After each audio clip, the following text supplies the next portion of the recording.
Hey everyone, welcome back to the Gen X Files. I'm Dee, and this is my feline life mate, Stud. Today, we're diving into a chilling and intriguing case from the 1980s, the story of Helle Crafts and the infamous Woodchipper murder.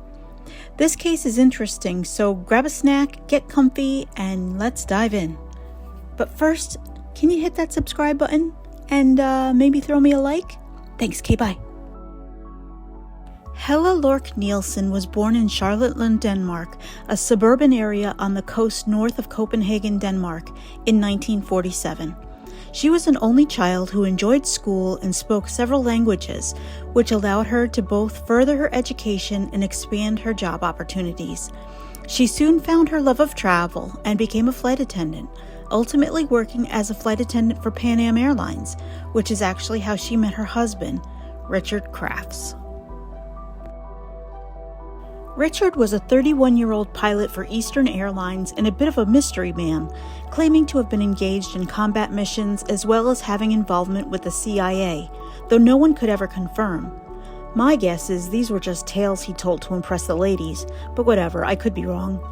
Richard did serve in the Marines as a helicopter pilot and had also been a volunteer policeman. Wow, I had no idea that was even a thing. Anyway, it wasn't long before the stunning blonde flight attendant caught the eye of a very much engaged to another woman, Dick Crafts. The couple got hitched in 1975 after Helle found herself with child, and the couple eventually settled down in Newtown, Connecticut. Yes, that Newtown, Connecticut. They had 3 children, Christina, Andrew, and Thomas, and on the surface, everything seemed pretty normal.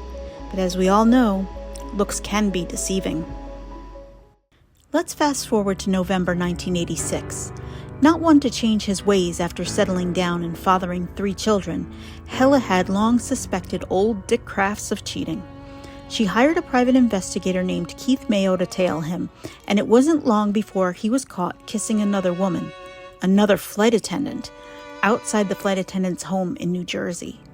Helle was furious, her suspicions confirmed.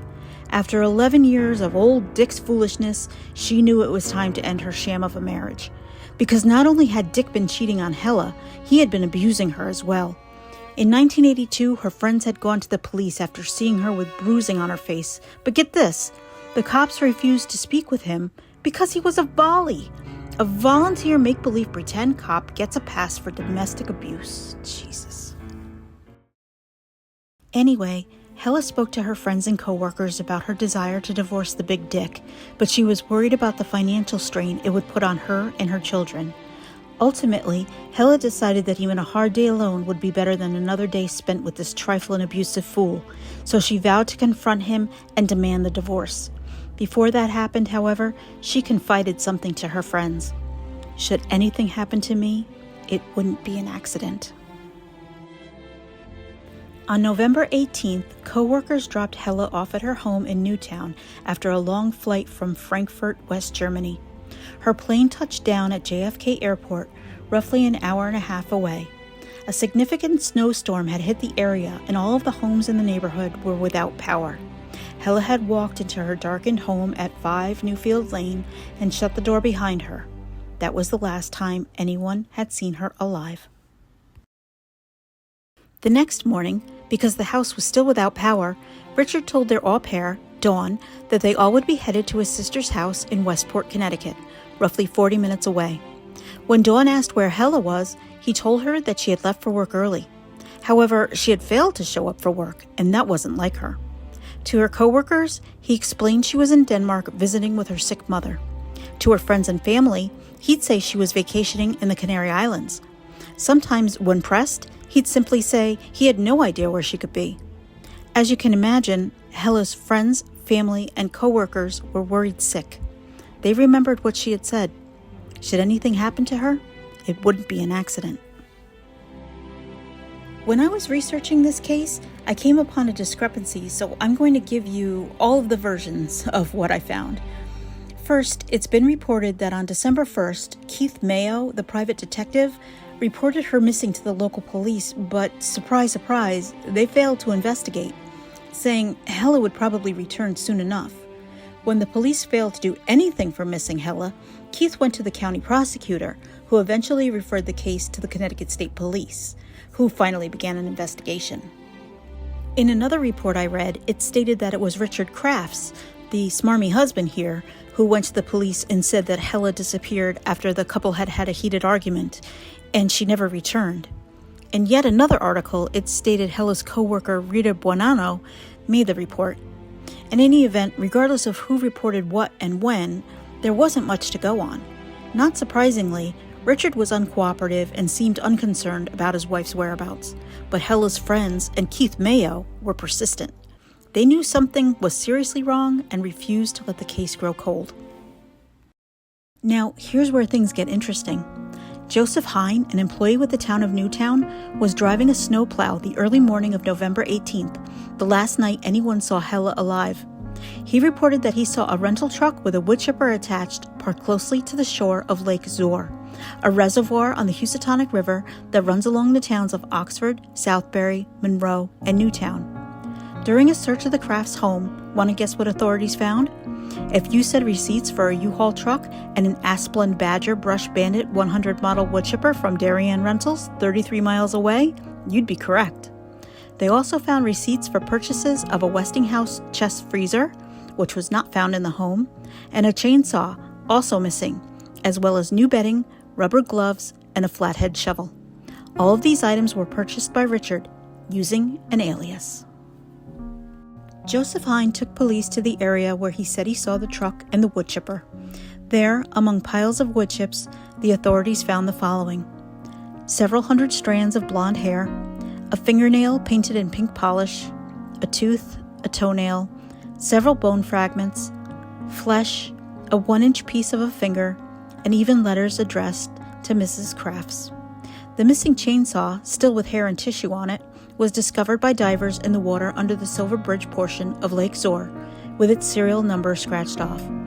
By the way, while the divers were searching the lake for Helle, old Dick commented to his brother-in-law, "Let them dive. There's no body. It's gone." Even though the evidence against old Dick was mounting, it was still only circumstantial. They needed more to make an arrest. How much more does one need in order to build a solid case against Helle Crafts? Enter renowned forensic expert Dr. Henry Lee, director of Connecticut's Forensic Science Laboratory at the time. After routine police searches turned up nothing, Dr. Lee and his team methodically scoured the couple's home using more sophisticated methods of examination. For one, Dr. Lee sprayed luminol, a chemical that helps detect traces of blood, even if they aren't visible to the naked eye. When sprayed on a surface, luminol reacts with the iron in blood and glows under a blue light, making it easy to see where blood might have been, even if someone tried to clean it up. He also used TMB, tetramethylbenzidine, a chemical that, when coming into contact with blood, changes color to blue-green. These methods enabled Lee and his team to discover tiny stains of type O blood, the same type as Helle Crafts, in and around several areas inside her home. Lee also noted that there were missing pieces of carpet in the couple's bedroom, and the box spring was missing from the bed set, leading him to hypothesize that the murder took place either on or around the bed. After a forensic dentist confirmed that a tooth found at the Lake Zor area was a match to Helle's dental records, the Connecticut State Medical Examiner's Office accepted this evidence and issued a death certificate for her. Moreover, the evidence collected in this case persuaded a grand jury to indict Helle Crafts on first-degree murder, and on January 13, 1987, he was arrested at his home and held on $750,000 bond. Helle's children, then aged 8, 10, and 12, were sent to live with Richard's sister in Westport. Again, there is some conflict in the reporting of this case. While there were indeed 2 trials, the first ending in a mistrial, I'm unsure exactly where the first trial was held. The Newtown Bee newspaper reports that the first trial was held in Danbury, Connecticut, and the second in New London, Connecticut. The Associated Press reports the second is being held in Norwalk, Connecticut, and a case study on this crime reports Stamford, Connecticut. So for the sake of this video and from my own personal memory, I'm going to state that the first was held in New London and the second in Norwalk. If you feel I got it wrong, feel free to check me in the comments. To prepare for the trial slated to begin in May 1988 in New London, Connecticut, some 80 miles away from Newtown, State Medical Examiner H. Wayne Carver conducted an experiment by feeding a frozen pig carcass through a woodchipper. The resulting bone chips bore similarities in shape and markings to Helle's bone fragments, which supported the theory that Richard had used a woodchipper to dispose of his wife's remains. Key evidence included testimony regarding Richard's purchase of the large Westinghouse freezer, the rental of the woodchipper in the U-Haul truck, as well as the purchase of the chainsaw, since investigators were able to restore the scrubbed serial number and link it back to old Dick Crafts. The prosecution, led by State's Attorney Walter Flanagan, had a theory that was threefold. Richard killed Helle in the home, most likely striking her in the head with a blunt object, causing the bloodstains Dr. Lee and his team had found. They then surmised he froze Helle's body in the freezer before cutting it up with a chainsaw and running her parts through the woodchipper and into the Housatonic River. The most damning pieces of evidence included all of the bits they had found at the side of Lake Zor, including a tooth that was positively matched to Helle's dental records. Despite all of my research, I couldn't find a timeline of events to corroborate this theory. The case went to the jury after 54 days of testimony. Unfortunately, despite the compelling evidence, the jury was unable to reach a unanimous verdict. On July 15, 1988, the 17th day of deliberations, a single juror, the only juror in favor of acquittal, refused to continue, and the judge declared a mistrial. The jury had been deadlocked 11-1 in favor of conviction. The second trial began in late 1989 in Norwalk State Superior Court. The prosecution presented largely the same evidence as in the first trial, but made some adjustments to address issues that had been raised during the first trial. For example, the prosecution focused more on convincing the jury of the plausibility of their narrative, emphasizing the forensic evidence and the suspicious actions of Richard Crafts leading up to and following Helle's disappearance. They highlighted Richard's cold demeanor, his detailed planning, and his attempts to clean up the crime scene.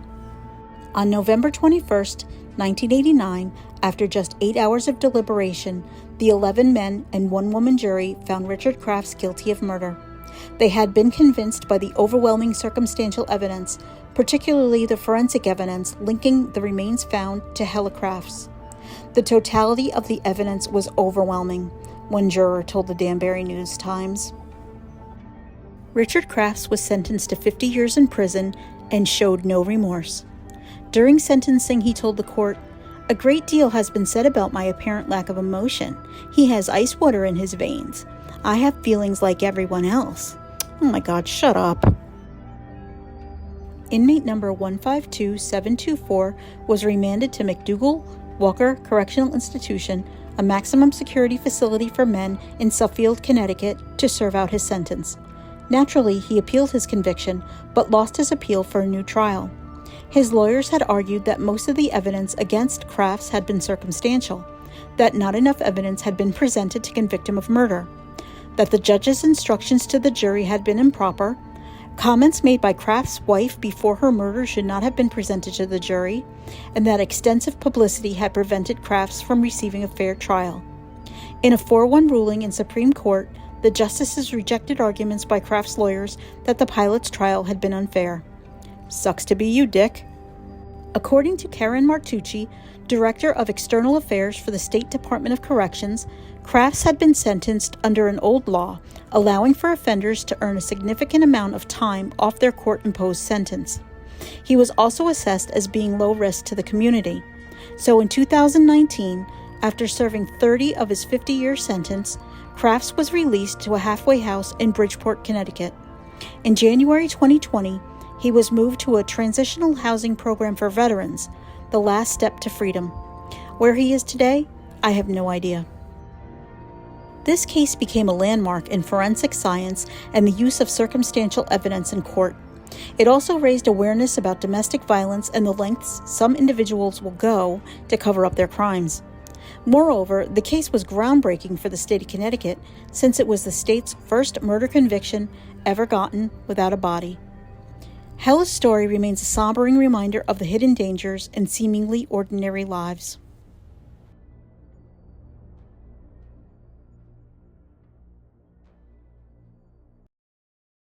If you enjoyed learning about this case, make sure to hit that like button and subscribe for more intriguing true crime stories. Let me know in the comments what cases you'd like to see me cover. Thanks for watching, and until next time, stay safe out there.